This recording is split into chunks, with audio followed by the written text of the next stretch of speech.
แล้วก็แค่ภูเก็ตทุกท่านอยู่ในนี้เนาะแล้วก็ขอแสดงความเองกับหมู่เพื่อนทุกคนที่มาส่งมาเสียข้าพเจ้าในตอนนี้เนาะวันนี้จะมาร้องเพลงเป็นโสดนี่กินข้าวว่าเจ้าของเพลงก็มาเป็นบ่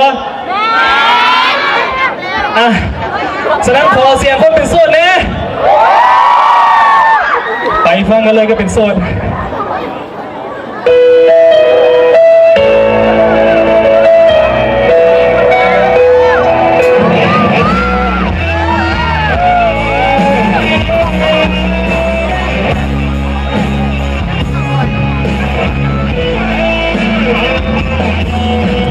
เป็นตัวเองหมดแล้วตามใจได้ทุกอย่างก็เพื่อหวังไม่ว่าจากวันเท่านั้นจะเห็นค่าให้ไปหมดใจไปแล้วทุ่มเทได้ทุกอย่างสิ่งที่ได้คือความบางวันสู้ไปก็เหนื่อยใจ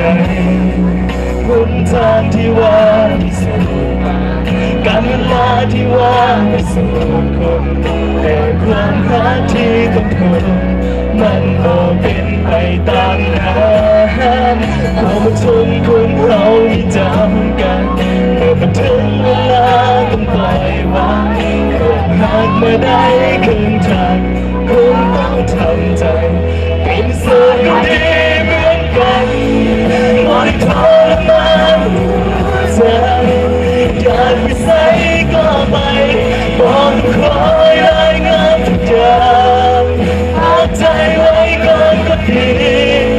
จะไม่มีเวลาดูแลตัวเองหลายวันหัวใจก็เพียงจะสู้คราวแต่มันบ่ถึงกับตายเป็นส่วนก็ดีขอเสียงคนเป็นโสดอีกครั้งนะ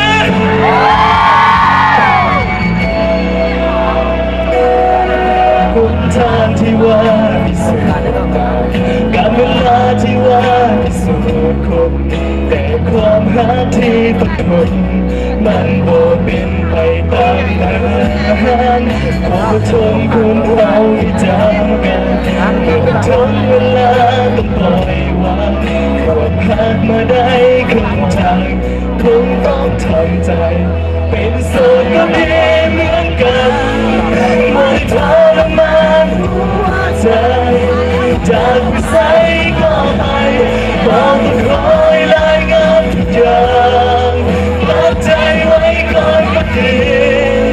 จะไม่มีเวลาดูแลตัวเองหลายวันหัวใจก็เพียงจะสู้กันแต่มันบ่ถึงกับตายเป็นโสดก็ดีจะในวันนี้ได้เสียจำไว้แต่ในสุดท้ายก็ต้องจะสู้เพื่อวันต่อไป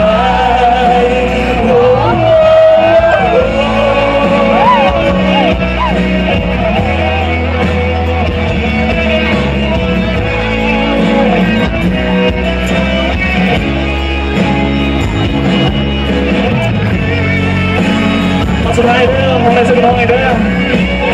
เป็นโสดก็ดีเหมือนกันไม่ทรมานหัวใจจากไปใส่ก็ไปบอกต้องคอยรายงานทุกอย่างพักใจไว้ก่อนก็ดีจะมีเวลาได้รักตัวเองหลายวันหัวใจก็เพียงจะสู้มันแต่มันบ่ถึงกับตายเป็นโสดก็ดีหัวใจมันเจ็บสู้คราวแต่มันบ่ถึงกับตายเป็นโสดก็ดี